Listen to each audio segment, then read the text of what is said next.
একদম গাছ পাকা আতা গ্রাম থেকে আনছে। দেখুন একদম নরম হয়েছে। তো আমার বড় বলতেছে এটা খাও, তুমি একাই খাও। তো যে ভাঙতেছে দুই বোনে মিলে খাবো। একদম পাকা টকটকার গাছের সার ছাড়া, যেহেতু দেশের থেকে আসছে। আসসালামু আলাইকুম আমার ভাইয়া আপুরা, আপনারা কেমন আছেন? আশা করি ভালো আছেন। আমি আল্লাহতে ভালো আছি। তো আজকে আসলাম প্রতিদিন 8টায় ভিডিও নিয়ে। আশা করি ভিডিওটি দেখুন ভালো লাগবে। তো এই দেখুন অনেক মিষ্টি। আর এই যে রাত্রেবেলা আমার বাবা একটা আনছে বলতে কি, মানে গাছ থেকে পারছে। তো গাছে যে কলা হয়েছে, তো এটা একদম ঝুলা পড়ছে। তো বলতেছে যে ভয় পাইতেছে, কারণ এটা তো বাড়ির বাহিরে। আর অনেক অনেক মানুষ, অনেক বাচ্চারা তো ওইগুলো পায়রা নিয়ে যাবে। এর আগেও আমাদের গাছে অনেক সাজনা হয়েছিল, পায়রা নিয়ে গেছে।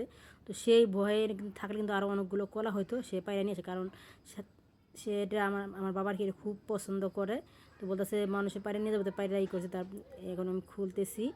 তো এর আগে একবার রান্না করছি তো করছি। আমি কখনো রান্না করি না, প্রথম রান্না করছিলাম। তো আমি জানি না এটা কীভাবে কী করে। তো এবার আপনার সাথে দেখায় যে প্রথম ভুলটা আমার কী হয়েছিল। তো এইটা এরকম সব রান্না হয়ে গেছে। আর ভুলটা কী হয়েছিল, এই যে এগুলো যে আমি করছি, আর এগুলো একটু যে এই যে এইটা থাকে, আমি কিন্তু জানতাম না যে এগুলো যে সরাইতে হয়। তো আমি এগুলো সহকারে কেটে রান্না করছিলাম। তো রান্না করার পরে দেখি একদম চায়ের মুখে দেওয়াই যায় না, মানে একদম শক্ত, যেমন যে কী বলবো, যে শুকনো লাড়কি যেরকম হয়ে থাকে একদম ওরকম হয়েছে। মানে খুব খারাপ লাগছে। আমি এত পুলিশে আমার যে রান্না করছিলাম খুবই খারাপ লাগছে। তো এবার আর ওই ভুলটা করে নাই। এবার আমি সব কয়টা একটা একটা করে বেছে নিয়েছি। তো সকালবেলা যখন সাইপান আসছে, এরকম করে নিয়ে খেলা করতেছে। আবু বিলাট ওখানে চুপ করে বসে আছে।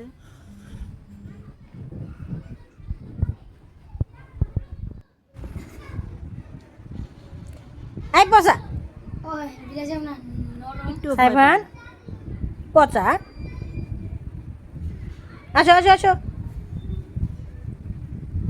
এই যে তো এইগুলো এখন কাইটা নিব সকালবেলা, যেগুলো বাসা হয়েছে কেটে কুটে রান্না করতে যাব।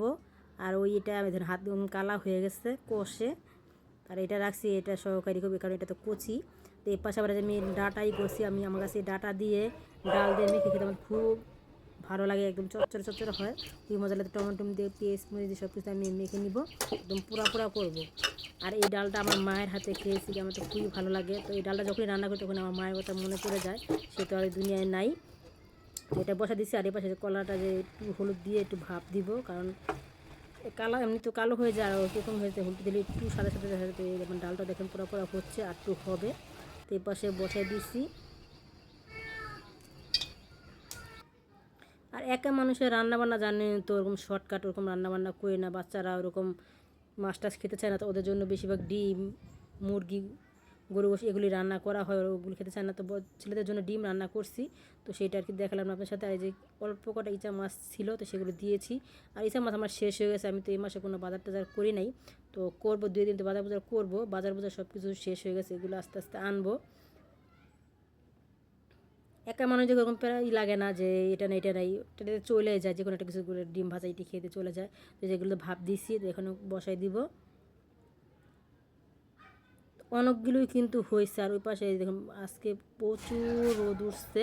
তো এই দেখুন এই জায়গাটা খোলামেলার কারণে আমাদের বাড়িতে একটু বাতাসটা আসে, কিন্তু এই বাড়িটা যখন করা, এখানে বাড়িটা যখন বাড়িতে একটা ফোঁটা বাতাস আসবে না, কারণ চারোপাশেই বিল্ডিং আর বিল্ডিং।